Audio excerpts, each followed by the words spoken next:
പുതിയ വീഡിയോയിലേക്ക് എല്ലാ കൂട്ടുകാർക്കും സ്വാഗതം. ഇനി നമ്മൾ നോക്കാൻ പോകുന്നത് ഇന്ന് കഴിഞ്ഞ സാറ്റർഡേ നൈറ്റ്സ് മെയിൻ ഇവൻ്റ് എന്ന് പറയുന്ന സ്പെഷ്യൽ എപ്പിസോഡിനെ സംബന്ധിച്ചാണ്. സാറ്റർഡേ നൈറ്റ്സ് മെയിൻ ഇവൻ്റ് എന്ന് പറയുന്ന ഷോയെ സംബന്ധിച്ച് ഒറ്റ വാക്കിൽ പറയുകയാണെങ്കിൽ കിടിലൻ ഷോ എന്ന് തന്നെ പറയേണ്ടി വരും. തുടക്കം തൊട്ട് ഒടുക്കം വരെ നല്ല എൻഗേജിങ് ആയിരുന്നു. നല്ല നല്ല മത്സരങ്ങൾ കാണാൻ സാധിച്ചു. അതുപോലെ തന്നെ സ്റ്റോറി ലൈനും നല്ല ഇമ്പോർട്ടൻസ് കൊടുക്കുന്നുണ്ടായിരുന്നു.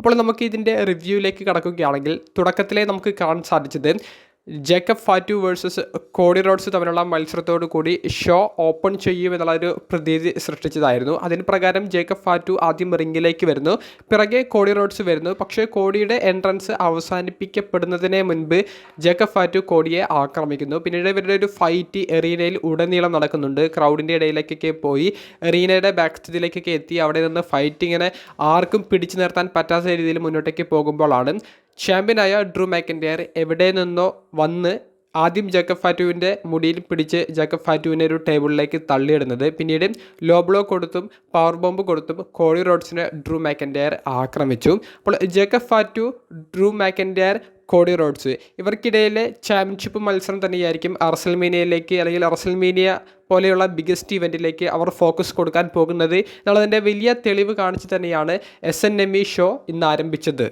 പിന്നീട് നമുക്ക് കാണാൻ സാധിച്ചത് SNME ഷോയിലെ ഏക ചാമ്പ്യൻഷിപ്പ് മത്സരമായിരുന്നു. വുമൻസ് ടാഗ് ടീം ചാമ്പ്യന്മാരായ റിയ റിപ്ലി, ഇയോ സ്കൈ തുടങ്ങിയവരുടെ റിയോ എന്ന് പറയുന്ന ടീം ജഡ്ജ്മെൻറ്റുടെ ടീമിലെ ലിവ് മോർഗൻ, റോക്സിനി പെരസ് തുടങ്ങിയവർക്കെതിരെ ടൈറ്റിൽ ഡിഫെൻഡ് ചെയ്ത ചാമ്പ്യൻഷിപ്പ് മത്സരം. റിയ റിപ്ലി, ഇയോ സ്കൈ ഇവർ മത്സരിക്കാൻ ഏതെങ്കിലും ഒരു ഇവൻറ്റിൽ ഇറങ്ങുന്നുണ്ടെങ്കിൽ ആ ഒരു മത്സരം നിങ്ങൾ ഒരിക്കലും മിസ്സാക്കാൻ പാടില്ല. അത്രയും എൻഗേജിങ് ആയിട്ടുള്ള ഒരു പെർഫോമൻസ് ആണ് ഇവരുടെ ഭാഗത്തു നിന്ന് കാണാൻ സാധിക്കുക. പതിവ് പോലെ ആ ഒരു എൻഗേജ്മെൻറ്റ് നമുക്ക് ഈ ഒരു മത്സരത്തിലും കാണാൻ സാധിച്ചു. നല്ല ഒരു പേസുള്ള ഒരു മത്സരമായിരുന്നു. ഒരു ഗുഡ് അല്ലെങ്കിൽ എബോവ് ഗുഡ് എന്ന് പറയാൻ സാധിക്കുന്ന ഒരു മത്സരം തന്നെയായിരുന്നു.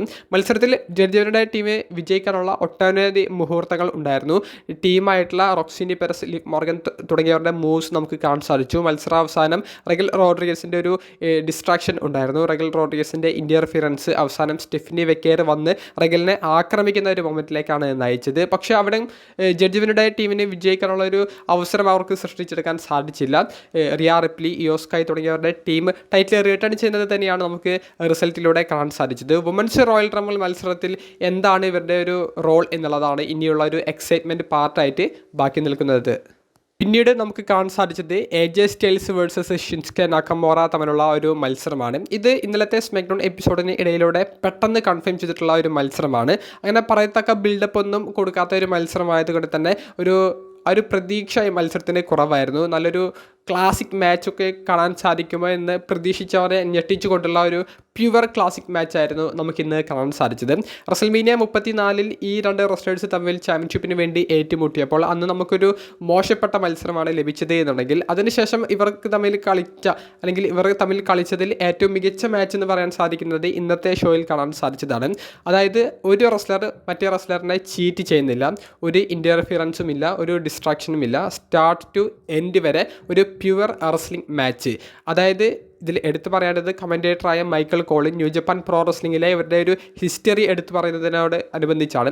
ആ തുടക്കത്തിലെ ബുള്ളറ്റ് ക്ലബിൻ്റെ ലീഡറായിരുന്ന AJ സ്റ്റൈൽസിനെ സംബന്ധിച്ചും ഷിൻസ്കെ നാക്കമോറ കെയോസ് എന്ന് പറയുന്ന ന്യൂ ജപ്പാൻ പ്രോ റെസ്ലിംഗിൽ തന്നെ മറ്റൊരു വ്യത്യസ്തമായ ഫാക്ഷനിലെ മെമ്പർ ആയിരുന്നതിനെ സംബന്ധിച്ചും മൈക്കൽ കോള് മെൻഷൻ ചെയ്യുന്നുണ്ട്. അങ്ങനെ ഇവരുടെ ഒരു ഹിസ്റ്ററി പറഞ്ഞു പോകുന്നുണ്ട്. അപ്പോൾ ഇവർക്ക് ഒരു സ്റ്റോറി ഒന്നും ബിൽഡ് ചെയ്യേണ്ട ആവശ്യമില്ല. നല്ലൊരു മാച്ചിന് വേണ്ടിയിട്ട് ഇവർക്ക് തമ്മിൽ വർഷങ്ങളുടെ ഒരു ഹിസ്റ്ററി ഉണ്ട്. അത് WWEയിലുമുണ്ട്, ന്യൂ ജപ്പാൻ പ്രോ റെസ്ലിംഗിലുമുണ്ട്. അതുകൊണ്ട് തന്നെ ഒട്ടനവധി കോൾ ബാക്സ് അവർ നടത്തിയിട്ടുണ്ട്. അതായത് ന്യൂ ജപ്പാൻ പ്രോ റെസ്ലിംഗിൽ IWGP ഇന്റർ കോണ്ടിനെൻ്റൽ ചാമ്പ്യൻഷിപ്പിന് വേണ്ടി അവർ 2016 ഏറ്റുമുട്ടിയപ്പോൾ ആ റിംഗിൽ അവർ കാഴ്ചവെച്ച കുറച്ച് മൊമെൻറ്റ്സ് ഉണ്ട്.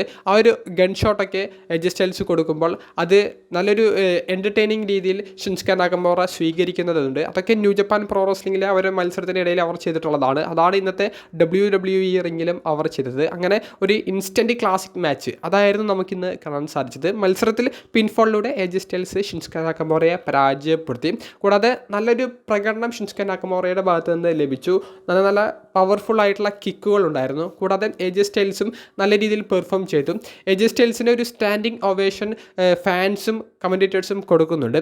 റോയൽ റംബിളിൽ ഇനി ഗുന്തറിനെതിരെ AJ സ്റ്റൈൽസ് പരാജയപ്പെട്ട് അദ്ദേഹം റിട്ടയർമെൻറ്റ് പ്രഖ്യാപിക്കുമോ എന്നുള്ളൊരു സംശയം കൂടി സൃഷ്ടിക്കുന്നുണ്ട്. പക്ഷേ അങ്ങനെയൊന്നും ഉണ്ടാകില്ല എന്ന് പ്രതീക്ഷിക്കാം. നല്ലൊരു മാച്ചായിരുന്നു AJ Styles versus Shinsuke Nakamura. Saturday Night Main Event എന്ന് പറയുന്ന ഷോയുടെ മെയിൻ ഇവൻറ്റിൽ നമ്പർ 1 കണ്ടൻഡേഴ്സ് മത്സരമാണ് നമുക്ക് കാണാൻ സാധിച്ചത്. ഫേറ്റൽ 4-വേ മത്സരമായിരുന്നു. Randy Orton, Damien Priest, Trick Williams, Sami സെയിൻ്റെ ഹോം ടൗണിൽ വെച്ച് നടന്ന ഒരു ഇവൻ്റ് ആയതുകൊണ്ടും സൗദി അറേബ്യയിലാണ് റോയൽ റംബിൾ നടക്കുന്നത് എന്നുള്ളത് കൊണ്ടും സാമി സെയിന് വലിയ വിജയ സാധ്യതകൾ കൽപ്പിക്കപ്പെടുന്ന ഒരു ഫേറ്റൽ 4-വേ തന്നെയായിരുന്നു. അത്തരത്തിൽ തന്നെയാണ് റിസൾട്ട് കാണാൻ സാധിച്ചത്.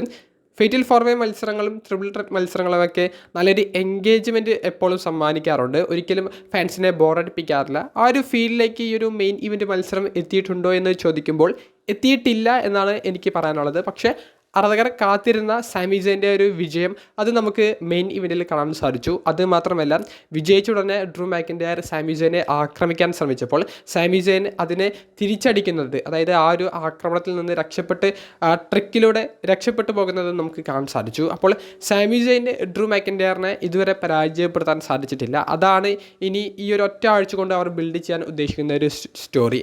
റോയൽ റംബിളിൽ അതും സൗദി അറേബ്യൻ ആരാധകർക്ക് മുന്നിൽ, സ്വന്തം ആരാധകർക്ക് മുന്നിൽ സാമി സെയിനെ ഡ്രൂ മാക്കിൻ്റെയറിനെ പരാജയപ്പെടുത്താൻ സാധ്യമാകുമോ എന്നുള്ളതാണ് ചോദ്യം. അത് എന്തായാലും അടുത്ത ഞായറാഴ്ച കണ്ടു തന്നെ അറിയാം. സാമി സെയിനെ വിജയിപ്പിച്ചതിൽ ഫാൻസ് എന്തായാലും സന്തോഷത്തിലാണ്. റാൻഡി ഓർട്ടനെ വിജയിപ്പിക്കാത്തതിൽ ഫാൻസ് സങ്കടത്തിലുമാണ്. റാൻഡി ഓർട്ടനെ എന്തുകൊണ്ടായിരിക്കും വിജയിപ്പിക്കാതിരുന്നത് അത് നമുക്ക് മറ്റൊരു വീഡിയോയിൽ ചർച്ച ചെയ്യാം. സാമി സെയിൻ വേഴ്സസ് ഡ്രൂ മാക്കിൻ്റെയർ തമ്മിലുള്ള അൺഡിസ്പ്യൂട്ടഡ് WWE ചാമ്പ്യൻഷിപ്പ് മത്സരം റോയൽ റംബിൾ പ്രീമിയം ലൈവ് ഇവൻറ്റിലേക്ക് ഒഫീഷ്യലി കൺഫേം ചെയ്തിട്ടുണ്ട്. WWE അൺഡിസ്പ്യൂട്ടഡ് ചാമ്പ്യൻഷിപ്പിൻ്റെ സ്റ്റോറി ലൈന് തന്നെയാണ് ഈ SNME ഷോ കൂടുതലും ഫോക്കസ് കൊടുത്തിട്ടുള്ളത്. അതുകൊണ്ട് തന്നെ SNME ഷോ മികച്ചതായിട്ടാണ് എനിക്ക് തോന്നിയിട്ടുള്ളത്. നിങ്ങളുടെ അഭിപ്രായങ്ങൾ കമൻറ്റ് ബോക്സിൽ രേഖപ്പെടുത്തുക. അപ്പോൾ അടുത്തൊരു വീഡിയോയുമായി ഉടനെ കാണുന്നത് വരെ ബൈ.